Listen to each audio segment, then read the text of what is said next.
to Inside Personal Growth Podcast. Deep dive with us as we unlock the secrets to personal development, empowering you to thrive. Here, growth isn't just a goal, it's a journey. Tune in, transform, and take your life to the next level by listening to just one of our podcasts. Well, welcome back to another episode of Inside Personal Growth. My name is Greg Voisen, and on the other side of the screen there is Brian Evans. And Brian and I have known each other, boy, Brian, let's see, we want to say 20 plus years. 20 plus years for sure. Yeah, it's been that long since he and I went to a school in Santa Monica called University of Santa Monica, and I got a degree in spiritual psychology. So Brian, since then, he went on and he opened up a coaching business. It's called Brian Evans Coaching. And for all of you listening, go to brianevanscoach.com. There you can learn more about him. So, Brian, 20 years, long time. Here's this book, Legends Rising. You finally got it out of you. Yes. We finally got the book out of you. And I will say that, this is, I'm going to show this to my listeners.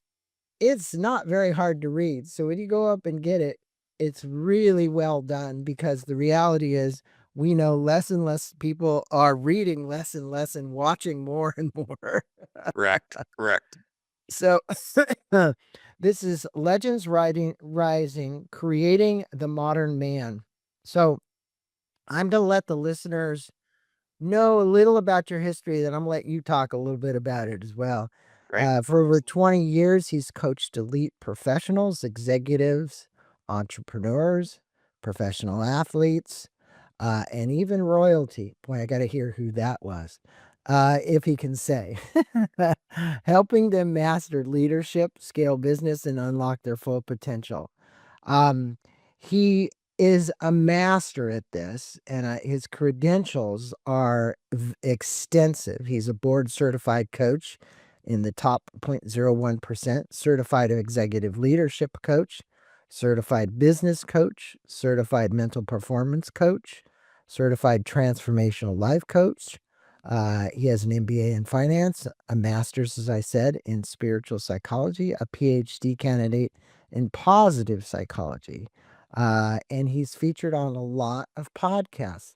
So, Brian, how do you put all of that together for our listeners, and tell us a little bit about your backstory and what is your passion around coaching?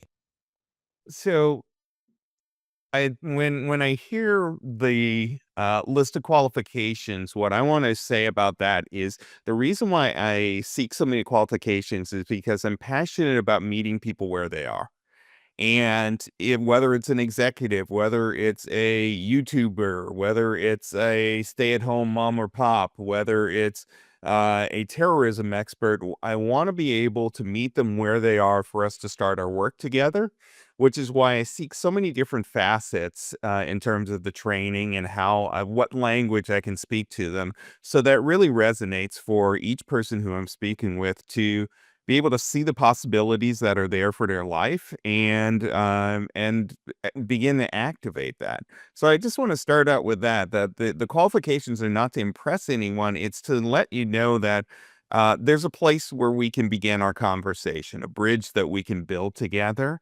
And from there, we can, instead of being on opposite sides of the bridge, we'll be on the same side of the bridge, walking together from where you are to where you want to go. So that's how I approach. So you're meeting the people that are listening who need a coach. You're meeting them where they are, and these qualifications have helped you. Now, I think probably one of the biggest qualifications is help both of us meet people where they are is our degree in spiritual psychology. For sure. Now, how has that influenced the philosophy behind Legends Rising, behind Brian, behind the book? Because everywhere I go, people will say, well, spiritual psychology, what is that degree, right? You'll tell them, oh, you have spiritual psychology. And I always say it is the best thing I ever did in my life. For sure. For sure. For And so I know it's influenced you and Heidi, by the way, listeners. His wife is Heidi. She was in the course at the same time. What is it that you think Ron and Mary did? Well, I think they invited us to not only find our own self-awareness, but to find the connection with others so that we can see ways in which all together we can work with each other to invite our best self to emerge. I would say that's how I would put it from a technical point of view.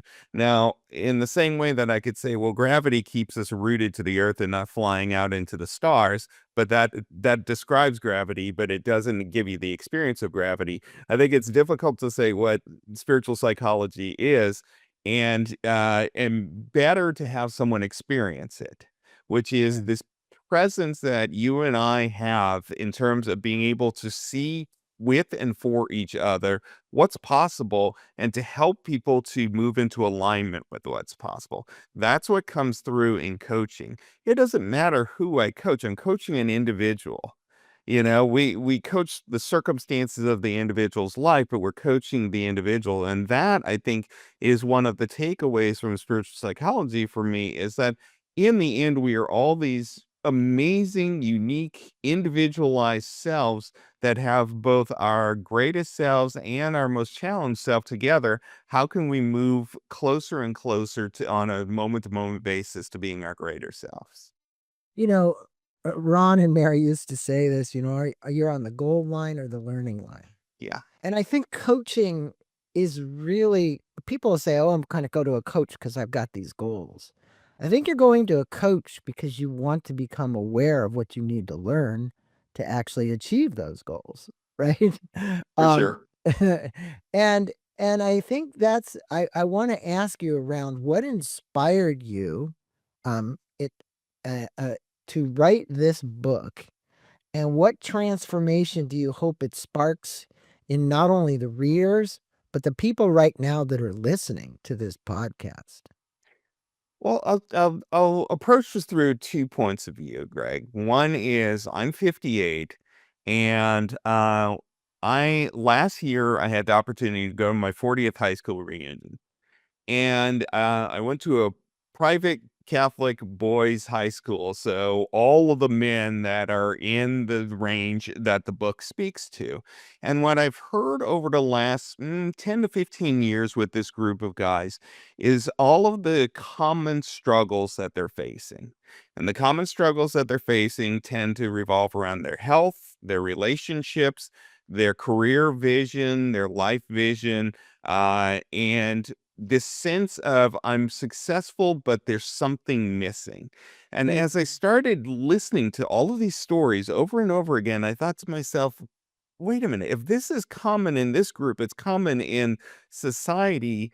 Where's a voice to lead someone through this? And so that's why I started writing it uh, writing the book so that it's very simple. As you showed, it's a thin book, intentionally so, because it really just does 3 things. It describes what the problem is, it helps you to recognize how it shows up in your individual life, and then it tells you what to do about it. And that's what all of these guys were looking for when I talked to them about the circumstances of their life.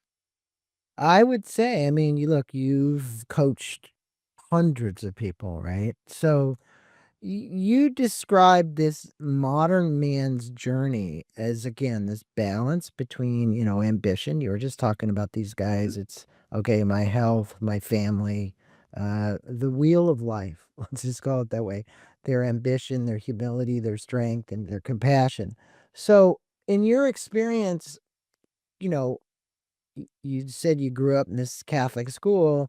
Didn't matter if it's Catholic or wherever it is, but the point is, what's the biggest challenge that you believe in today's modern era men are faced with in finding and my question used the word balance, but to me it would be almost like flow. Right. How do you help these individuals um, get out of all of this? I'm not enough. I need to be more. The whole thing with the ego that's going on all the time. Mhm. What does Brian help them to create that awareness? Do. Well, I think the word, yeah, you used the word flow. I might use the word rhythm. Mm, There's this shift between probably five or six factors in their life, and to recognize that there's no ability to tend to all of them at all the same time with all the same intensity, but there is importance to make sure that you are tending to all of them. So that's one point is awareness. Okay, what are the areas of importance? What are the areas of neglect? And how can we shift that as sort of the how we work towards it? But I think you asked a really interesting question baked into your question, Greg, which is why are men facing this in the first place? And I think that that has a lot to do with the social programming that the self-made man, the man who always has it going on, who constantly succeeding and achieving and ambition. And we have to deconstruct some of that because in perhaps that was the case in our lifetime 50 plus years ago, but in the 21st century, it's simply too difficult, I would say impossible, to manage all of the factors that we're managing in 2025 rather than 1975.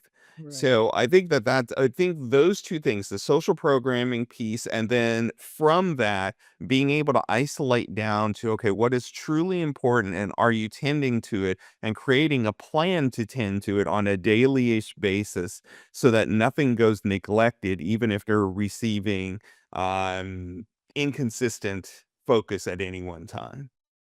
Yeah, there's a lot wrapped into what you said. And I think that, I've had this discussion about imposter theory. You're talking the shadow in chapter 4. Um, what role does the shadow integration play in personal growth? And how can men embrace it rather than suppress it? Because the reality is, it's like, uh, most men are going to brush it under the carpet. They're not going to embrace it, and I'm sure you have plenty of coaching clients that's the case when they start. Um, but it is a challenge to bring it, create awareness of it, and then embrace it. It is a challenge. And so oftentimes I have to play to the male ego and let them know that there's a source of power that you have that you're untapped. So if you're feeling burned out, if you're feeling sort of lost or uncertain, there's this source of power that's untapped. And so leading through an exercise to actually identify the shadow pieces and help them to recognize that shadow isn't something bad or wrong, kind of like the ego isn't something bad or wrong. It serves a particular function. Shadow is the same way. It's simply parts that we've disowned. It's parts that we have judgments about. It's parts that we recognize in others, but don't want to recognize ourselves. But if we shift the lens on it, shift the relationship with it, it's a source of tremendous power for us. And so, if we can tap into that in a different way than we have, then we can begin to recognize, hey, wait a minute, I've got these power sources that I haven't been using, and I don't have to experience so much burnout from efforting. So I think that's the shadow conversation when the individual is ready is a really important. It's possibly the most important piece in the book for those who are ready to have that conversation because it is literally an untapped source of power that most of us have because we have a certain misperception about it that we need to avoid it. So true, so true. And I think the woman that wrote mostly about it was Ariel Ford. Debbie The Ford. Debbie Ford. So Debbie Ford. Ariel was her sister Debbie Yes, because correct. Yes. Debbie died young from overdose because Ariel's been on the show. Mhm. Mhm. And it was interesting because many of her books were all around the shadow. Yes, Uh, for sure. and she had some dark shadows herself, right? Mhm. Mhm. Um, so look, men and women, I don't think this is just now the book obviously says the modern man, but I'm gonna not be biased here, and I'm gonna throw women into this. Stress, anxiety, overworking, they're all common struggles that men face today and women. What are some practical steps from your coaching and from the book that you could help men break this cycle? Because it is a challenge, and you say stagnation. Yeah, those are the things that create stagnation because you feel like you're a rat in a wheel just Yes. going around and you're not making any progress, and yet you want to make progress. And there are times when all of us wake up in the morning and we go, "What's this all about?" Mm. Right? And I still wake up in the morning some days, Greg, and I'm saying this intentionally because just because I'm coaching and have been doing this for more than 20 years, there are still moments, and we will always have moments where we wake up and say, "What is this all about?" right. Yeah. So what can you do to help men in particular, because we'll address the men today, deal with these issues and get out of that? So obviously, the common things that come to mind is awareness, meditation, yoga, certain practices that you could do, self-nurturing care, self-love, all the things that we were taught in USM. I is curious if those are the same things you're still teaching. Absolutely, USM is the DNA of the work that I do and the conversations I have. So absolutely, it's baked into everything that I do with my clients. But I think and this is I approach this in chapter one because I want us to start off with the foot of recognizing that there are things that are happening in our life that we are not the cause of, but we could certainly be the catalyst for. And the three things that I mentioned specifically about stagnation is awareness, decision making, and creating a support community or a support presence around us. Again, because we're speaking about men, and I'll speak in a moment about men and women, but because we're speaking in the moment about men, we tend to fall into the social programming again of I'm the self-made man. I'm going to do it myself. I'm going to pull myself up by my Yeah. bootstraps. And that's admirable up until the point where it becomes self-injurious. So part of it is recognizing, okay, awareness. Where am I needing help? Where am I feel like I'm not where I need to be, or I don't know where to turn? That's the moment where I go, okay, let me just write it down. I don't need to do anything about it yet. Guys are really good at wanting to, okay, what's the doing about this? And this is the moment just to write it down. The second thing is, okay, I want to make a decision for this to be different. I don't have to know how it's gonna be different yet. I'm aware that I picked this 1, 2, or 3 things, and I want them to be different. And then seek out someone to help with that, reflect it. Someone you trust that you can say, "Hey, I'm thinking about making some changes. Here are 1, 2, or 3 things that I feel like I'm kinda stagnant or stuck in, and it's actually causing me some stress." And have that conversation with this trusted friend, coach, advisor, mentor, family member so that it begins to shake loose the stagnation. So I think Mhm. that's how to activate those three pieces. And this is the same for men and women. Women tend to do it organically because they tend to be more social when Yeah. there is problem solving or creating new opportunities or possibilities. Men tend to go inward and say, okay, wait, I need to work this. I need to solve this. This is a problem solving exercise. And we're trying to move out of problem solving into possibility. And those are two very different energies. So I think that's probably a distinction between how men and women would handle this stagnation.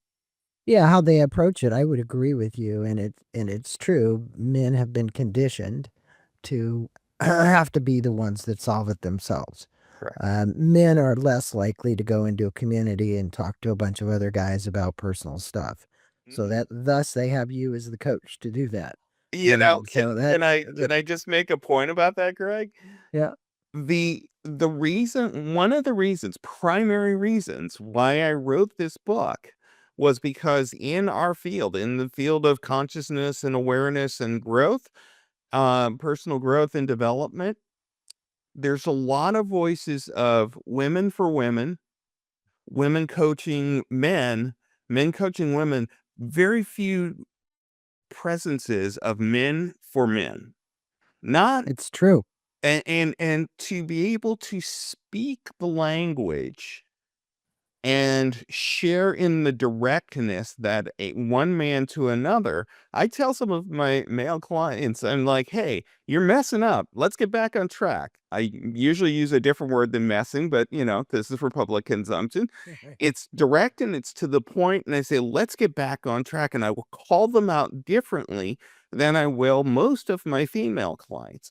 And it's not because I'm treating them differently. It's what I'm saying in the beginning about speaking the language and meeting them where they are. And there's just not, as you mentioned, there's not that many spaces where men gather where they can speak to each other that clearly, especially about what's going on in their life from a personal standpoint.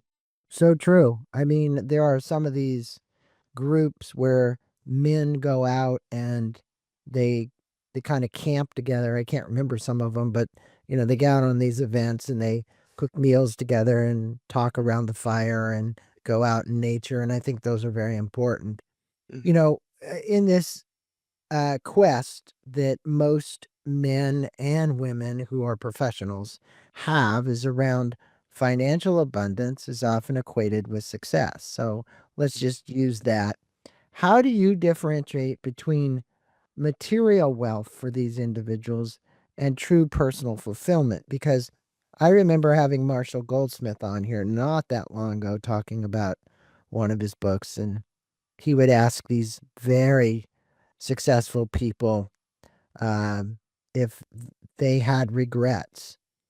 And many of them would tell him no. But then on the flip side of the coin, he would say, well, when is enough enough? You have 5 cars, you have 6 houses, you own 3 companies, you're worth close to $1 billion, and yet you still keep striving for more degrees, more houses, more cars, more whatever. And that's where this personal fulfillment comes in. At what point are we in this place of peace? Mm, that's a big question, Yeah. and it's an important question to ask because Mm, I socially, we've been conditioned to believe that if we narrow it down to something with a dollar sign in front of it, that's gonna convey happiness, meaning, purpose, fulfillment, peace of mind, and what the studies find is that's simply not true. Martin Seligman is the father of positive psychology, and in his studies, when they study different groups of people in terms of their happiness and well-being, the group of some of the richest men and women in America is on par with the Pennsylvania Amish. They Mhm. they scored the exact same. So it's not about more or what one has that conveys this sense of well-being. So one of the things that I do with my clients is I start off by saying there's no limit to what you can have. There's no limit to what you can create. There's no limit to possibility. And what does that what is complementary to that is how are you feeling about what's going on in your life? These two are not opposed. It's not like, oh, I have to choose to have either material wealth or well-being or peace of mind or fulfillment. No, but we can't substitute one for the other. They're in complement to each other. So when we work together, we're working together on all of the different levels so that there's alignment and it's not substituting one thing with something else or trying to see to substitute it and finding that it's lacking. There's a Christian group, and I had him on the show here not that long ago, and you know, wha- um, I want to say his name now that runs it is Lloyd Rebb, from Mhm, success to significance, mhm, and you address that this transition from success to significance. And this goes right along with this material well being and personal fulfillment. How can you help men shift their focus? And there is a big movement right now for people to want to find and have some meaningful legacy. Especially we look at the different generations today. You got the baby boomers, you got the Zers, you got all these various generations. But in the younger generations, they're saying, no, give me more meaning, give me more purpose. But they also want the financial part as well, right? I don't know if that's that different in our generation. We're seeking this significance and legacy as well. Thus I have my nonprofit, I support the homeless. I think we have to step outside of ourselves and our own ego to actually give to somebody else selflessly, to actually reach this point of having some kind of meaningful legacy. How do you get people to wake up to that? Because it's a kind of, in many cases, it's a me society, not a we. Well, I think there's two parts to it. One, I do agree that the evolution of society is evolving, sometimes slowly, sometimes quickly, from the me society to a we society. We certainly have many role models that are still me centric, but I think that there are also some tremendous role models that are we centric. Um, and it feels like part of that is as more and more generations start to come into being and they shift the collective focus, the entirety of the tipping point will come in terms of more we than me.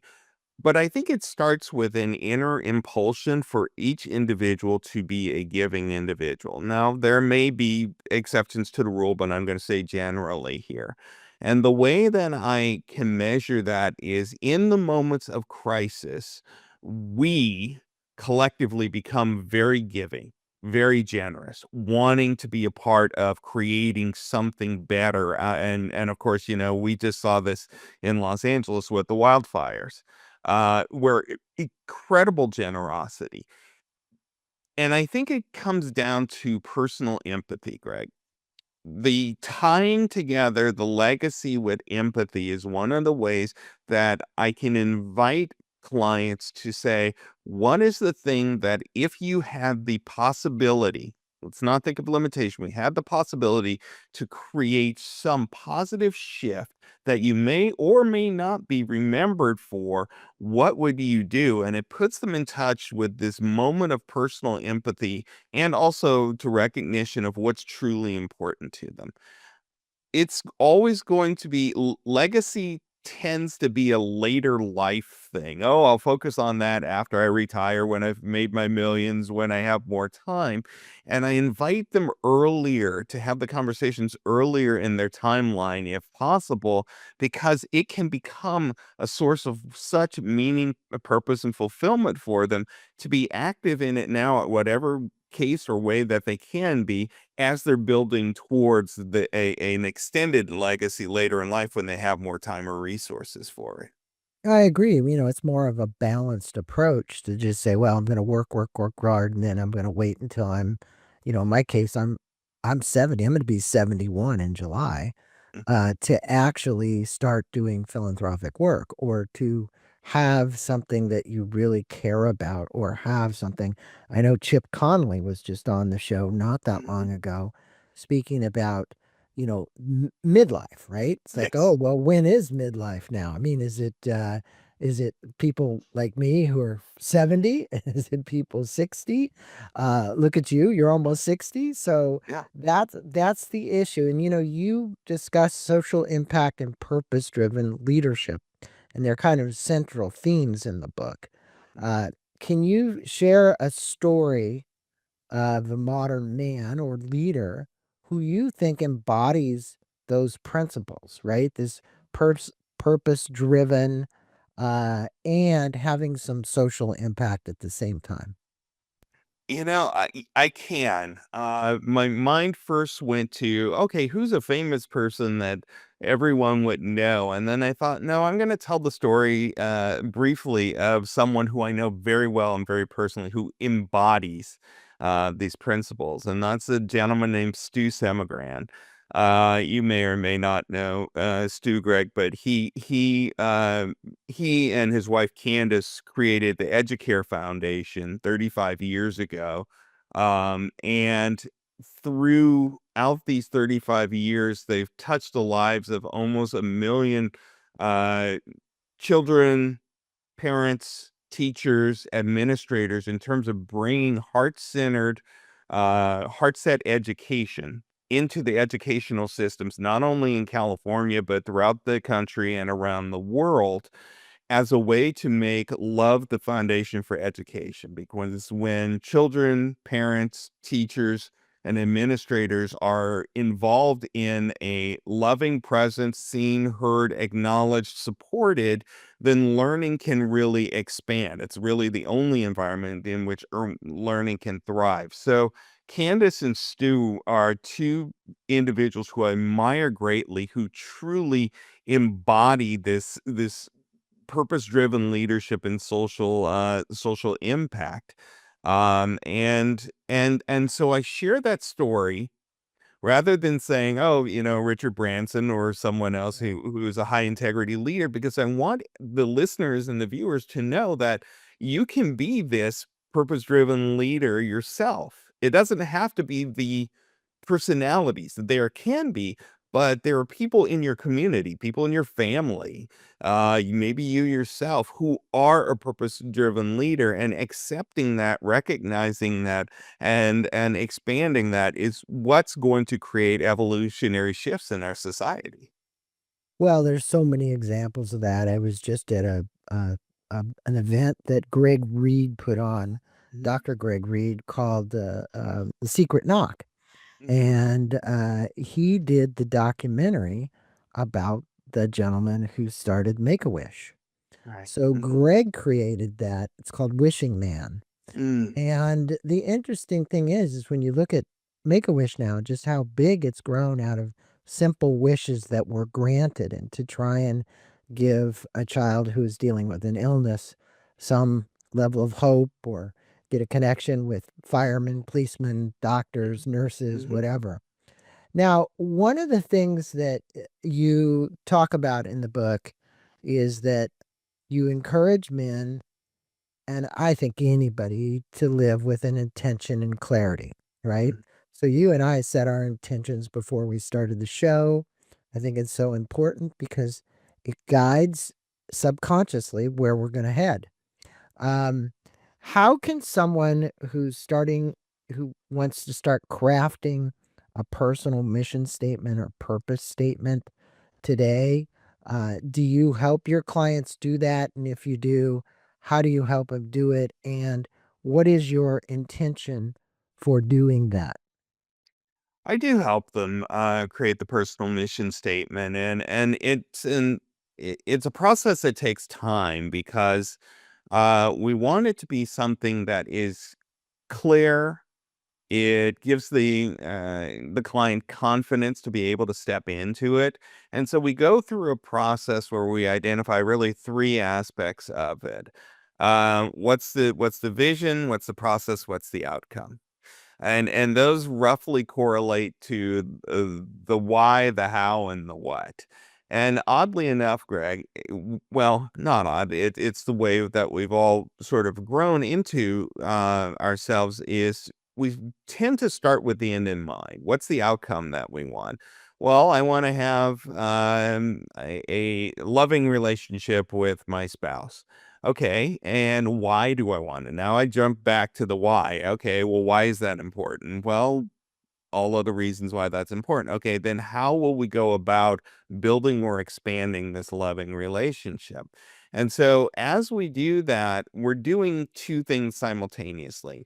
Number one is we're creating a roadmap, but as we're creating the roadmap, we're getting really, really precise in terms of what are the factors that are most important to us. I think that what I found over the years is that many people have a resistance to mission statements because we're most familiar with corporate mission statements. And then there's sort of the dichotomy between, is this corporation living up to its mission statement or not? But to have the personal mission statement starts with the word personal, what's important to you. And so it's not about the doing, it's about the discovery, which then leads to the doing of creating this mission statement. But once it is done, it is such a powerful touchstone to be able to come to that moment to moment as needed. Wait, why am I doing what I'm doing? That uncertainty we talked about earlier. Oh, wait, I've got my personal mission statement. These are the reasons that I'm doing what I'm doing. That's the process for it, Right. and it's a very powerful thing. Well, you're giving people the term that I think the founder of Medtronics did, Bill, what was his name? What's Bill's name? Any rate, was the North Star, Hmm. right? It's kind of like your purpose, your vision, your mission, your values, all of those things are kind of bundled into, you know, when I wake up in the morning, what is it that I stand for? Right. Why am I here? What am I doing? It's like a guiding principle for you every day. And when a coach can get their client to see that and see the power of it, it also helps to bring into focus. It's almost like you're out of focus when you have all these other things going on in your life. Like you've got the stress and the anxiety and whatever, and you're trying to you know, get the right pair of glasses, right? Mhm. It's like, okay, is this the right prescription for me? Everybody's prescription is a little bit different, but Sure. the reality is to get the focus so that you can make a difference in some way. So Correct. you've got some powerful exercises throughout the book.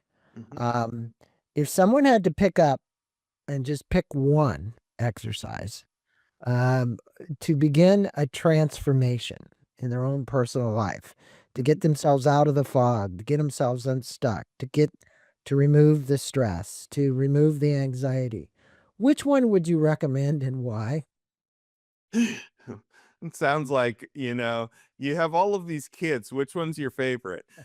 Um, Well, so you can choose two, Brian. How's that? okay, I'll choose two in this context, Greg. If a person is just beginning a journey of self-awareness, or maybe they're fairly new into making self-growth a prioritized part of their life, I would say start with the chapter 1 exercises because I designed it to build upon the previous work so that as you get into more and more nuanced growth, you have more and more nuanced exercises.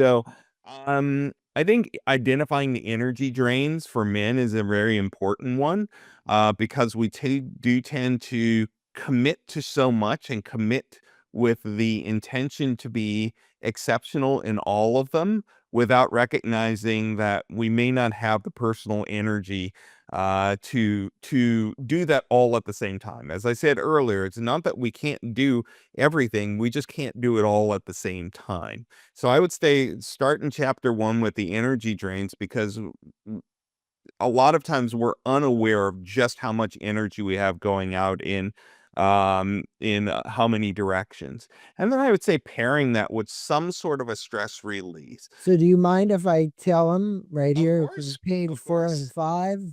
Yeah. So it's identify the energy drains, stress release practice, dedicate 15 minutes a day to practicing deep breathing, meditation, mindfulness, visioning your future, spend time envisioning your life you want. So close your eyes and imagine the future. I think that's a great one. And identify one person in your life you want to reconnect with. Schedule that conversation, somebody that you can build a bridge with that maybe you broke. Yes. So great advice just in those 4. Yeah. Yeah, I want us to be able to make it simple to make progress. Uh-huh. That on a daily basis, choose one thing. I mean, I know I said 15 minutes of meditation. It may be 1 minute of meditation, but you know what? 1 minute of meditation is better than 0 minutes of meditation. So just Good. start where you are, but do one thing every day. What's one thing I can do today to help myself feel more in flow, feel lighter, feel more connected? And then Just do that. It's interesting you say that because I was preparing for a talk that I'm doing tomorrow for a business group. And obviously, I have a plethora of podcasts to choose from. And I went back to the one with BJ Fogg from Stanford on tiny habits. Mhm, And one of the things is that you want to do something, and I think this is important, that makes you feel good, not that makes you feel bad, because you're not going to change something by being having a disincentive. You want to give yourself an incentive. You want to feel good about something. mhm, So one tiny thing. So if meditation for 2 minutes makes you feel good, imbibe that feeling that you get after you leave that 2 minute meditation. Because the reality is that's what you're looking for. What is it that makes you feel good? And he said in his lab, those were the things that people changed. mhm. Not, oh, you're overweight and you did this and beat yourself up over it because it just doesn't work. It Okay. it it truly doesn't. Yeah, it Yeah. absolutely doesn't. It can work in the short term. It can work in the short term, but a sustainable, transformation is not a short-term thing. It requires a different technology, a different mindset, a different set of habits and practices than trying to even motivate ourselves. It has to be something inspired that we tap into. Well, so Brian, in wrapping up this interview, what is it that you might be working on you'd like to let the listeners know, or what would you just like to let them know, period, about Legends Rising? And for everybody, here's the book. And there'll be a link in the show notes to the website. There'll be a link to the book as well. Anything you want to leave them with, Brian? Sure. Yeah. One of the things that I'm getting really interesting feedback on, Greg, is from women who have purchased the book because they want to understand what's going on with the men in their lives. And I'm not only talking about partners, but their children, their fathers, their male people in their circle. And I've gotten a lot of great feedback from women who have read the book and said, this is really clear. And this helped me to have conversations that I didn't know how to have with the men in my life. And so I'm really gratified by that because it is opening up conversations different differently than they existed before. So I would say, the book is aimed towards men, as I mentioned before, so that there is a male to male voice, but it is also for everybody to be able to facilitate or start a conversation. And I'm rolling out a number of plans that's going to expand on this. I'm going to do a master class in May where we go through the book and really have a deeper dive and awareness, and a couple of work groups where we'll actually work through the book through the exercises. And then finally, I've got a couple of live speaking events in the works where I can expand the audience, because the purpose of this is to create and to share a tool that facilitates a different conversation Right. than the social conversations that we've been having. Well, for all my listeners, again, we'll put in the show notes, but I'll tell you here now, if you're still listening, brianevanscoach.com is where you want to go. There you can learn about the services, some of the success stories from his clients, um, and that'd be a great place for you to learn about Brian. Please look for our Wise Note as well. That'll be a 5 minute overview about Brian's book. Brian, namaste to you. Thank you, my friend, Namaste. for being on the Thank you so show much, and Greg. spending time with me. It's been way too long. I'll have to come up to Hawthorne and see you and Heidi. Please, we would love to. We'll even meet you halfway if that makes it easier for. But we so appreciate you. Thank you so much for everything, Greg. You're quite welcome.